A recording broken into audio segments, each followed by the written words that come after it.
You found your way to Whispers of Crimes, a quiet corner where the shadows of the past are gently told. Here, we speak of real crimes and mysteries, not to shock or scare, but to wonder, to reflect, and maybe to help you fall asleep.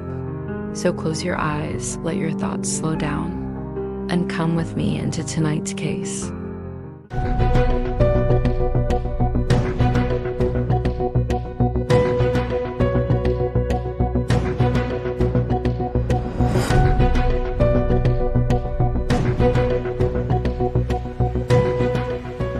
Imagine matching with the perfect man, a billionaire heir, a world traveler, a hopeless romantic. Now imagine that same man asking you for help, urgent help, because his enemies are closing in. You say yes, of course you do. And just like that, your life starts to fall apart. This is the story of the Tinder Swindler, a true tale of love, lies, luxury, and betrayal on a scale you won't believe. This is the story of the Tinder Swindler, a true story of love, lies, and luxury. Chapter 1. The perfect match. When Cecily Fieldhay swiped right, she thought she had found the man of her dreams. Simon Leviev was charming, handsome, and if his lavish lifestyle on Instagram was any clue, extremely wealthy. Private jets, designer clothes, five-star hotels. Simon wasn't just attractive. He was extraordinary.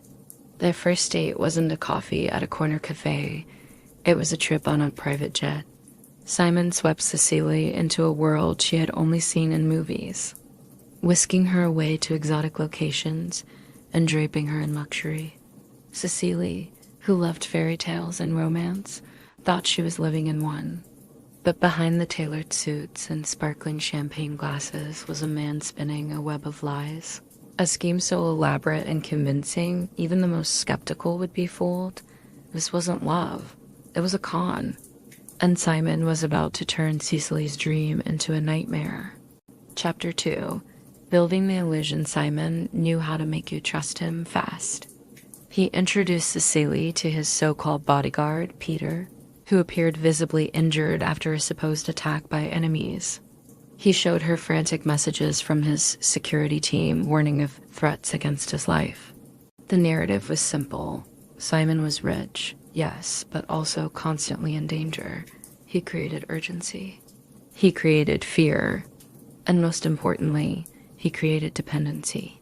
Before Cecily could even process what was happening, Simon claimed he had to freeze his bank accounts to protect himself. He needed her help, not much, just a little loan at first. He promised to pay her back. In fact, he sent screenshots of wire transfers supposedly already in motion, but days passed. The money didn't appear, and Simon needed more. The illusion wasn't just maintained with words, it was propped up with action. Simon didn't disappear after asking for money. He stayed in touch constantly. Voice notes, texts, video calls, always loving, always attentive, always reinforcing the trust he had built. What Cecily didn't know was that while she was helping Simon, he was already wooing his next victim. Using her money. Chapter 3. The web widened. Cecily wasn't the only one. Far from it.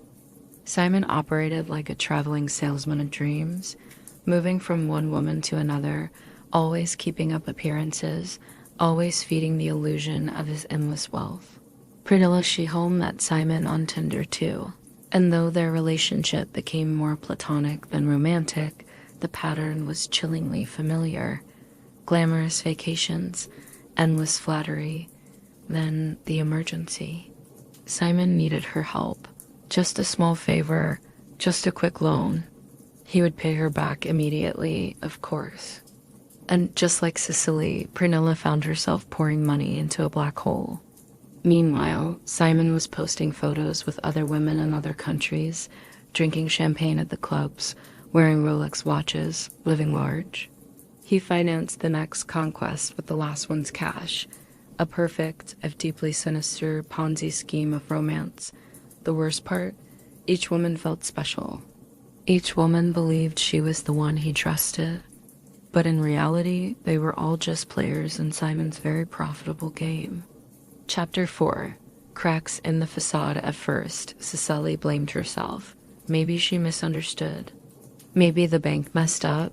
Maybe he really was in danger. But as the requests for money kept coming, as the debt piled higher, she began to see the cracks. Desperation turned to research. Late nights trawling the internet, Cecily discovered shocking inconsistencies.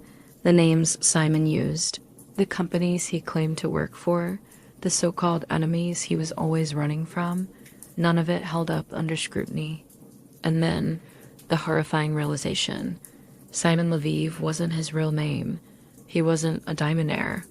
He was a career criminal with a history of fraud across multiple countries. Cecily went to the police, but authorities moved slowly. So she took matters into her own hands, reaching out to journalists, determined to expose him before he could ruin more lives. She wasn't alone anymore. Other women had stories just like hers, and together they decided to fight back. Chapter 5. The House of Cards collapses. The story broke wide open. A team of investigative journalists at VG, a Norwegian newspaper, published a bombshell expose, the Tinder Swindler. It detailed Simon's elaborate scams, complete with receipts, recordings, and photos. The world was stunned. Here was a man who had faked an entire identity, conned dozens of women out of hundreds of thousands of dollars, and lived a life most could only dream of, all without ever lifting a finger in honest work. Authorities scrambled to catch up. Simon was eventually arrested in Greece, traveling with a fake passport.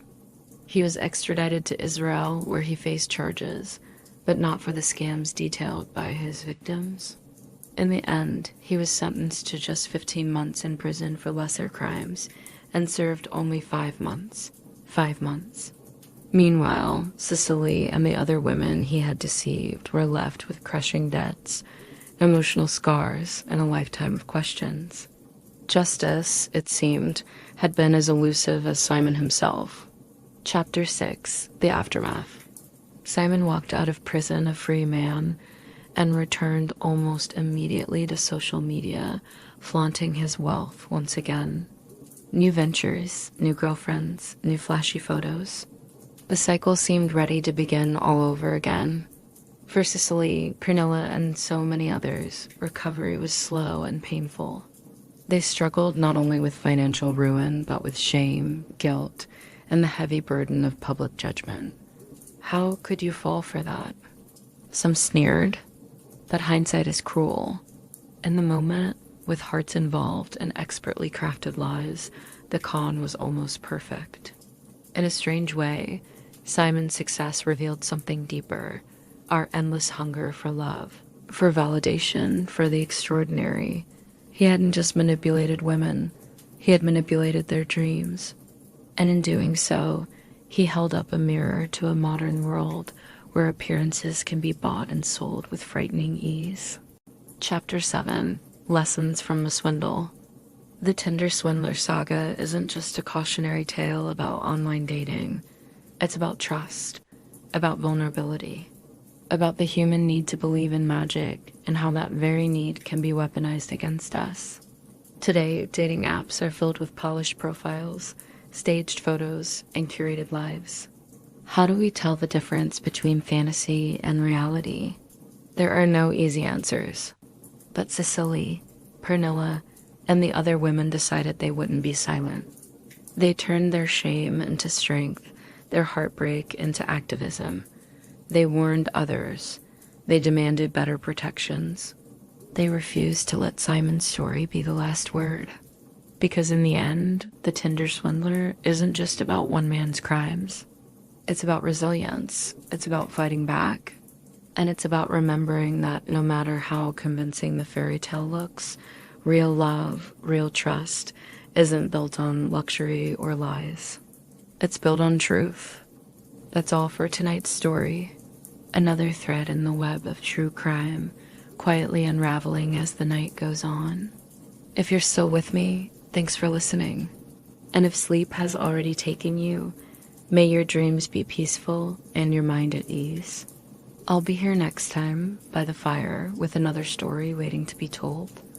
Good night, and don't forget to lock your doors.